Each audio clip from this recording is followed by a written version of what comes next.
नमस्कार, आप सबका स्वागत है। मैं हूं प्रफुल्ल रंजन।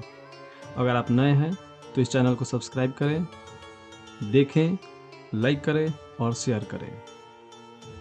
जैसे कि हम सबको पता है कि इस साल नवंबर में बिहार विधानसभा का चुनाव होने जा रही है और ये पहला फेज उसका 6 नवंबर को होने को है और ये बस कुछ घंटों कह लीजिए ये बचा हुआ है। ये सिवान जिला के महाराजगंज क्षेत्र का एक प्रमुख क्षेत्र है।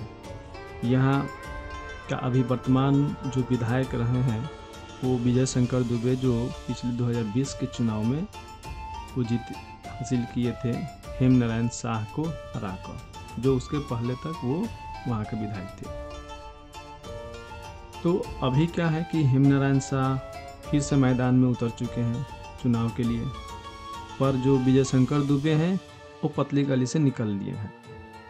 शायद इसलिए कि उनका कुछ ट्रैक रिकॉर्ड है कि वो एक बार जहां से लड़ते हैं फिर दोबारा नहीं दिखते। अब दोबारा नहीं दिखते तो आप समझ सकते हैं क्यों नहीं देखते हैं। हम लोग आप आम बोलचाल में कुछ ऐसे बोलते हैं कि एक बार जो दिखे दोबारा ना दिखे, समझ लेना वो एक चोर टाइप का है, फिर वो दोबारा नहीं दिखेगा। तो कुछ उनका रिकॉर्ड ऐसा ही है। और हो भी क्यों ना, अगर आप अपने क्षेत्र में कुछ काम न कीजिएगा, जाहिर सी बात है अपना फेस जनता को क्या दिखाइएगा, फिर किस मुंह से आइएगा वोट मांगने के लिए। आप आ ही नहीं सकते। अगर गलती से आ भी गए तो जनता आजकल इतनी समझदार तो है कि नेताजी को चप्पल जूतों से जरूर स्वागत करेगी। तो शायद वजह रही हो उनका इस तरह से ट्रांसफ़र होने का और एक शहर से दूसरे शहर में जाने का।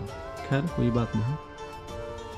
पिछला जो 2020 में चुनाव हुआ था, वहाँ के जो सिटिंग कैंडिडेट थे हेम नारायण शाह, उनको कुछ 2000 वोटों से हार मिली थी। एनडीए के कैंडिडेट थे हेम नारायण शाह, जो जेडीयू के प्रत्याशी थे, और वहाँ पे कांग्रेस की सीट से लड़ रहे थे महागठबंधन की तरफ से विजय शंकर दुबे। खैर वो जीत गए। जीत में उनकी जो खुशी थी, शायद वो सिर्फ जीत की ही खुशी थी। असल में उस समय अगर एनडीए के बीच में एक जो चिराग पासवान थे उस परिवार का हिस्सा, अगर उस परिवार में खटपट न हुई होती तो अनुमानतः फिर से शायद हेम नारायण शाह ही जीत दर्ज करते, और यकीनन वही करते। मत 2000 वोटों से वो अपना चुनाव हार गए थे। तो अभी क्या, क्योंकि 2025 आ चुका है, यहाँ पे फिर से चुनाव स्टार्ट है।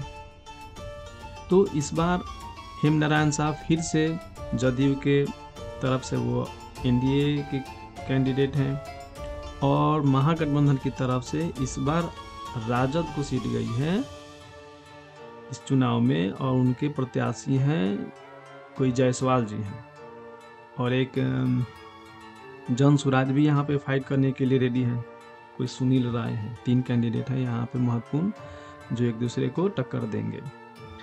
पर अभी का जो माहौल है उससे तो यही लगता है कि इस बार फिर से एनडीए यहाँ जीत दर्ज करने वाली है, जो माहौल है, और उसका अनुमान भी लग रहा है।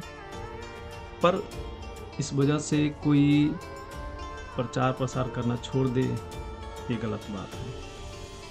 यहाँ नेता तो आए प्रचार करने के लिए, पर ज़रा सोचिए कि इस 2025 में इतने सालों के बाद जो एक बिहार में जातिगत तो के बेसिस पे हमेशा चुनाव होती आ रही है, और कुछ नेताओं की आदत है कि वो किस खास ब्यादरी के तरफ जाते हैं चुनाव प्रचार में वोट मांगने के लिए, और कुछ को निगलेक्ट कर देते हैं। तो ऐसा तो मेरे ख्याल से नहीं होना चाहिए, क्योंकि किस खास ब्यादरी का वोट से ही कोई नेता नहीं बनता है, ना सरकार बनती है। तो आप नेता हैं, सबके जनप्रतिनिधि हैं, आपको सबके लिए काम करना पड़ेगा। आपको सारे जनता के दरबार पे जाकर आपको वोट मांगनी पड़ेगी। ऐसा नहीं है कि एक द्वार पे जाए, घर पे जाए, दूसरे पे नहीं जाए, ऐसा नहीं होता है। इस बार भी कुछ नेता हैं जो किसी खास द्वार पे ही वो अपना दर्शन दे रहे हैं कि इस बार हमको जिताइए, पर उम्मीद है, मुझे जितना लगा है कि इस बार उनको मुंह की खानी पड़ेगी। तो देखते हैं कि क्या होता है। आपको क्या लगता है कि इस चुनाव में क्या अपना महागठबंधन दोबारा से सीट हासिल कर पाएगी या हारे हुए हेमनारायण शाह अब की बार जीत हासिल करेंगे? देखते हैं। 6 नवंबर को पहला फेज का चुनाव है और इस महाराजगंज में भी 6 नवंबर को होने वाली है। तो आप सब जनता अपने घरों से निकलिए और वोट कीजिए। एक वाकया भी याद आ रहा है कि किसी पार्टी का तरफ झुकाव नहीं है, पर याद आया तो मैं बता रहा हूँ कि 2024 का जो लोकसभा के इलेक्शन हुई थी तो एक नारा था, अब की बार 400 पार। तो आम जनता का बीच में एक ख्याल था कि आएगा तो मोदी ही, आएगा तो मोदी ही।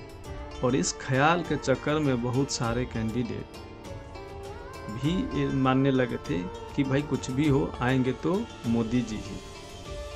खैर वो आ भी गए, लेकिन इसमें हुआ क्या कि जो भी परिणाम आई थी, ऐसे वोटर जिनको वो भी बोल रहे, उनको लग रहा था कि आएंगे तो मोदी ही, मैं वोट देकर क्या करूँगा, नहीं भी दूंगा तो क्या जाता है, आएंगे तो वही, सब कोई देने वाला है। और ऐसे करके जो जिसको नुकसान हुआ उसको हुआ ही। तो इस बार इस तरह से नहीं करना है। आप किसी भी पार्टी के लिए हो, अगर आपको लगता है महागठबंधन आ रहा है, आएगा तो तेजस्वी ही, तो सिर्फ कह कर नहीं, आपको जाकर बूथ पे आपको बाकायदा बटन दबाना पड़ेगा, वोट देना पड़ेगा। और आप घर से निकलिए, वोट दीजिए। और जो एनडीए के तरफ से हैं उनको भी ये नहीं मानना चाहिए, उनको तो सबक सीखना चाहिए कि जस्ट अभी लोकसभा का इलेक्शन बीता है और इस बड़ी बड़ी खुशी में कि आएंगे तो मोदी ही के चक्कर में आप वोट नहीं दिए। तो इस बार जाकर आप वोट जरूर कीजिए, सिर्फ इसलिए नहीं कि आएंगे तो नीतीश बाबू और आप घर में डूब कर रहे, ऐसा नहीं। अपना राय दीजिए कि इस बार क्या होता है, कौन जीतने वाला है। आगे जैसे होगा मैं कुछ अपडेट आपको देते रहूँगा। धन्यवाद।